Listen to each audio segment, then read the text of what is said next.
Hello guys. Ayan ang ating tomato. Magha-harvest na tayo. Ayan, nakakatuwa naman.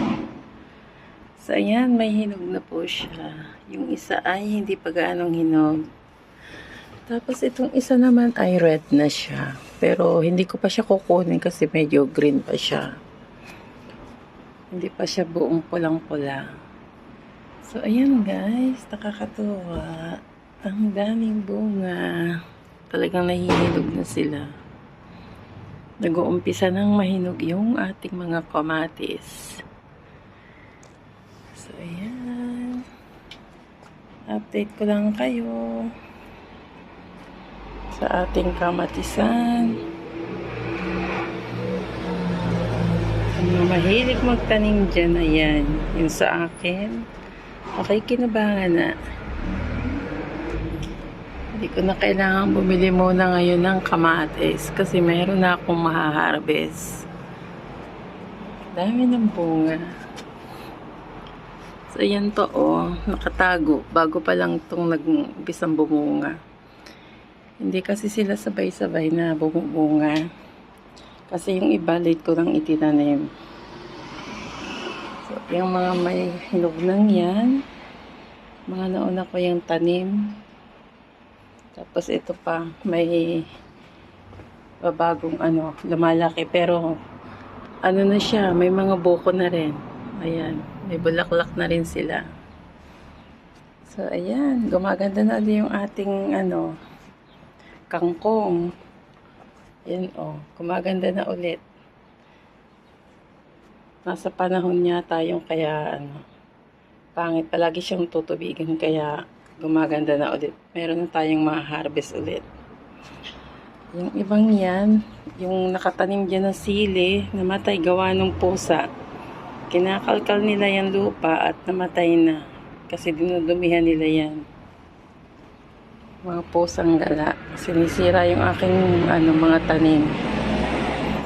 So, yan guys. Update ko kayo. Nagtubig na ako. Ayan, kaya basa dito.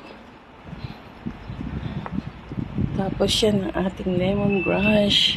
Ayan, buhay din siya. Bagong tanim din yan. Tapos itong isang kamatis dito na sobrahan yata yung aking pagkatubig. O, ayan.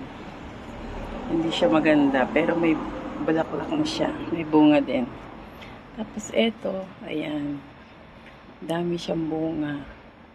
At may mga bulaklak pa.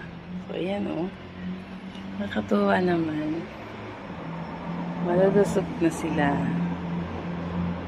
Daming maka-harvest. Kaya lang iiwan ko sila ng 1 linggo. Sana naman yung aking hobby ay diligan lagi. Tapos yung ating potato, ayan. Lumabas na yung kanyang potato, yung mga anak niya. So, pwede na rin siyang kunan. At ito yung ating pang yung sweet potato naman. Malago na ulit. Ka-harvest lang namin dyan ng dahon. So, ayan yung ating halamanan. Ang ganda ng bulaklak. So, ayan siya. May bago pa rin akong tanim dyan, bonggabilya. Sana yan yung kulay puti na kinuha ko doon sa The Pearl. Sa aking paglalakad, kumuha ako ng mga tangkay. Nabuhay naman. Isa lang ang nakikita ko pa. So, ayan. Update ko lang kayo sa aking mga halaman pati. Ayan. Ang ating bonggabilya. At yung mataas nating malunggay na hindi naman makunang-kunan. Yung ating papaya, nabuhay na. Medyo tumataas na. May 4 na puno akong papaya. So, eto naman. At eto nakakatuwa pa. Ang taas-taas ng kamatis. Ang dami niyang bumunga. Tinanggalan ko siya ng ibang dahon kasi sobrang siya, mabigat. So, ayan ngayon siya ang tataas. Mataas pa sa akin yung puno. Sobra. Tapos yan, ito pa. Bumubunga na rin sila. Tinanggalan ko rin sila ng dahon. At ito ang masaklap. Yung mataas na puno na to, ng kamatis ko, nakalagay siya dyan. Yung mga pusa, sadya namang dito pa talaga kinakalkal yun ng aking lupa. Diyan sila dumudumi kaya yan ganyan. Nilagyan ko siya ng ng pabigat. Sana hindi ito mabasag. Paso din kasi yan. Tapos siya nilagyan ko rin siya dyan ng ganyan, kahoy. At ito naman, nabali yung sanga dahil ng masyadong malakas ang hangin ng isang linggo. So, nalantas siya, pero yan ang bunga niya. Okay pa naman siya. At yan ang ating mga kamatis. Ang dami-daming bunga. Matutuwa ka talaga sa dami ng bunga. So, ayan. Marami tayong bungang kamatis na maha-harvest dyan. So, ayan pa. Dadatingan nyo yung mga kasamahan ko dito sa villa.